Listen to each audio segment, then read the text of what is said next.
Welcome back to Zeno Page Builder. Today we are going to learn how to use the slider element.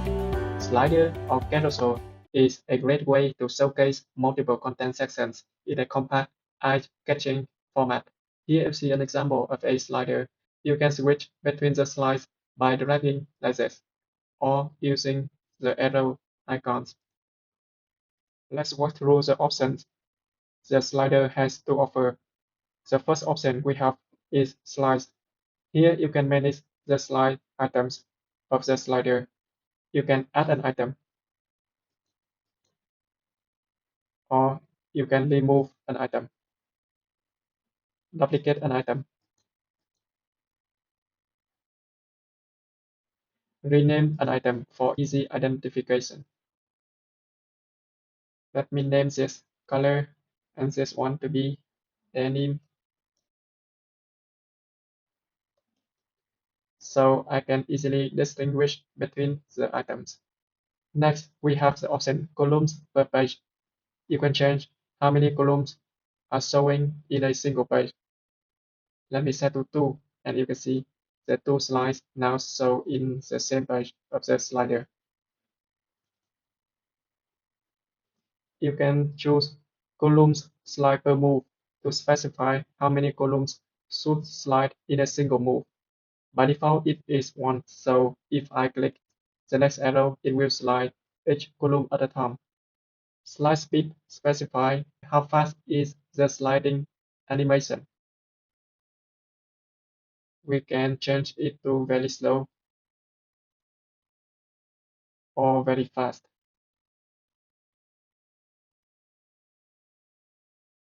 Here you can enable the slider to autoplay between the columns. This only works in live page. This does not work inside the editor, so we can easily work with the slider. The next thing is autoplay interval. You can set how long it takes before the slider will autoplay. You can set the behavior for the slider using the slide type. There are options, normal, loop, and rewind. Let me give you an example so you can easily understand what they are. The first type is normal. If I change between the slide until the end, we can no longer move forward to the next slide.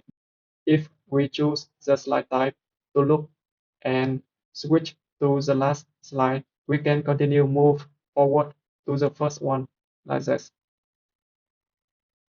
And the last type is rewind. If I move to the last slide and click next, it will scroll to the first slide like this. The next setting is full width. Here you can specify whether or not the slider should stretch across the screen. The next setting is height. Here you can specify the height for the slider. Most of the time we want it to be auto, but you can manually specify a height for it in pixel. Move on to column gap. If you set columns per page to be bigger than 1, for example, to 2, then you can specify the space between the columns.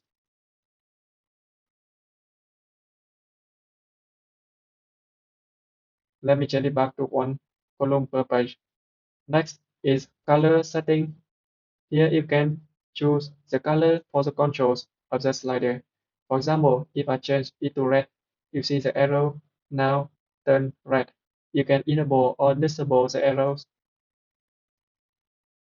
and indicator dots. If I enable, you see the indicator dots showing here. Go to the Advanced tab. You can toggle on and off visibility for the slider on desktop, on tablet, or on mobile. You can adjust the opacity for the slider. Before going on to the next settings, let me go to General tab and disable full width for the slider and add some padding for it. Then I can set a background color for it or to an image. like this. I can also enable border for the slider, box shadow, or animations. Now let's design a slider of benders. First, I will insert a slider element into the page. I will remove 3 last columns, keep the only first one, and insert a bender element into it. Set an image for it. Process. I will then insert a heading element inside the bender. Center it. Insert a button element below it. Change the text to buy now and add some margin for it. We finish the first slide and click on the slider element and duplicate it. We have 3 slides now.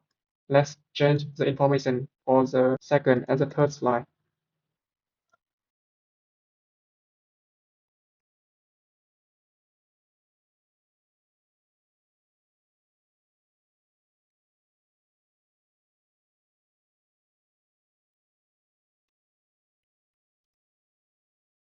That is how you can design a slider of banners,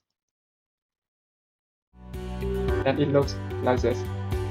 If you found this video helpful, please give it a thumbs up and don't forget to subscribe for more tutorials and tips on mastering Zeno Page Builder.